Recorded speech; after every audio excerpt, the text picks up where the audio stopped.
என்னது hair cut. என்ன hair cut? யார் கட்டு என்ன கட்டுன்னு கேளுங்க, சும்மா கத்தாதீங்க.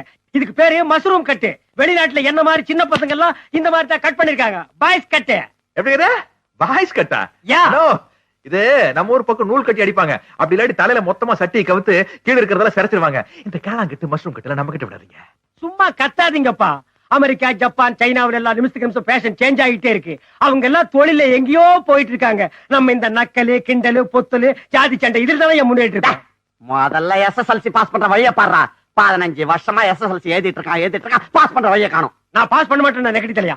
மாமா மாமா, இந்த எஸ்எஸ்எல்சி போய் +1 +2 வந்து 10 வருஷமாது. விடாதீங்க ஏறுங்க. கேள்றா டேய், இந்த வயசுல ஓட ஓடா டேய். தேங்காய் பூ தலையா, நான் இங்கதான் இருக்கேன். இங்க பார், எஸ்எல்சி பாஸ் பண்ண முடியாம இல்ல, நான் நினைச்சா ஃபர்ஸ்ட் கிளாஸ்ல பாஸ் பண்ணுவேன். நான் எப்பவுமே ஸ்டூடெண்டா இருக்கணும்னு ஆசைப்படுறேன். அதனால தான் இன்னும் எழுதிட்டே இருக்கேன். ஸ்டூடெண்டாவே இரு, கல்யாணத்துக்கு ஆசைப்படாத. நீ எஸ்எஸ்எல்சி பாஸ் பண்றவர்ல உனக்கு கல்யாணம் கிடையாது. டேய் ஆப்தலையா, ஒரு வாலிபனுடைய காதல் கனவை கலக்காத. கல்யாணம் கிடையாது. டேய் டேய் படுவா, டேய் வெண்பொங்கல் கிடையாது. என் பாவம் ஒண்ணு சும்மா விடாதடா.